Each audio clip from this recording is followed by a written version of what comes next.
If you are somebody who's been feeling a nudge, feeling a pull to make a career change, but you feel really stuck, like you don't know what to do, you don't know if you want to do it, you're just feeling kind of in this weird space, which I know a lot of you are right now.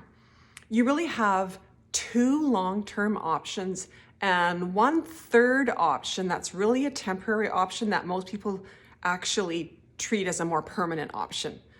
So I want to share those three options with you today. Okay, the first option, again, this is a long-term option, this is a long-term solution, is basically make a decision. Make a decision and commit to it and just do it. It's just the timing is never going to be 100% perfect, right?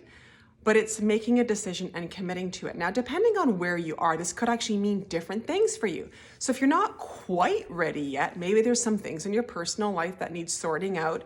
Maybe you need to sort your finances out.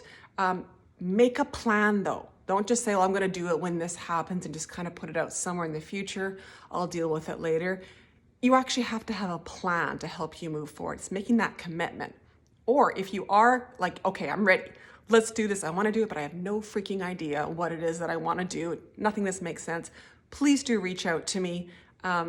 There is a step-by-step process that can actually get you through it quite quickly and quite easily. And most importantly, is actually just provide clarity. There's almost a sense of relief. This is what I find. There's a sense of relief when you realize what it is you should be doing. And more importantly, like why. That's always a big one, is why. Why it works for you, why it will work for your life, and all those things. Okay, so that's option number one. Fully commit, go all in, it's go time, okay? Second option is accept where you are. Maybe this isn't for you. Maybe there's another part of your life that actually needs more attention and you're using your career to deflect from that. Maybe at the end of the day, you don't really want it. You're just kind of dabbling in it, but you don't really want it. Then commit to that. Like commit to something is what I'm saying. Like commit to that. So if that's your plan, go, okay, great. I'm going to stay where I am. I'm going to do what I'm, going to be doing. But there has to be a level of peace and acceptance about that. It has to be a conscious and deliberate commitment to stay where you are in doing what you're doing. It's not a passive action. It's not just, oh, well, it's going, no, I am choosing this. You have to choose something. So work on maybe perspective. If this is your choice, work on your perspective. How can you change how can you change your current circumstances a little bit? Maybe you need some boundaries. Maybe there's something there that can actually make this easier and better for you. But you need to commit to it. You need to accept it and really find peace within yourself. So those first two options are the long-term solutions in terms of how to move forward. Now, the third one here, and this is what I find, is people treat this third option as a permanent long-term solution, and it's not. So now if we go back to option two, where I said, accept where you're at, find peace, create new perspectives, do something differently to accept where you're at. How do you know if it's worked? Like, how do you actually know if you do, if you've made the right decision? Well, when you put your head on the pillow at night, do you feel peace? Monday morning comes.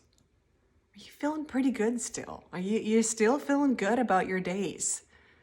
Because if you're waking up Monday morning and you're feeling dread, or you're feeling that pit of your stomach at Sunday night, there's something you haven't gotten to yet. You haven't, been digging deep enough. You have to go back. Basically what I'm saying is you have to pick one or two. And if you're not feeling settled, if you're not feeling at peace, you're still feeling angst, you haven't fully committed to option one or two. And this option three can go on forever. It really can. It can keep going. But it gets worse in some ways because we know, stress snowballs. It doesn't like stress goes away or it stays the same. It snowballs. But option three is not a long-term solution. It is just a spot for you to stop and get clarity. And again, I'll repeat that. If you're waking up Monday morning and you're feeling angst throughout your day, if you're feeling at the end of the day, you're feeling drained, you're feeling exhausted still, you're feeling angry, you're feeling bitter, resentful, or whatever it is, disappointed in yourself, something like that, you need to go back and figure out what's behind that. And it's not necessarily switching your option. Could be, very well could be, often it is. But it could just mean there's something else you haven't really seen yet or explored more. So I hope this video has helped. If you are somewhere sitting in option number 3 right now, just to know those are your best 2 options, number 1 and number 2. You know, if you want to feel happy, if you want to feel more joyful and less stress, which I think there's so much stress in the world right now, that's really where we want to get to, is that sense of internal peace. So take care. I hope you have an amazing week, and I'll talk to you soon.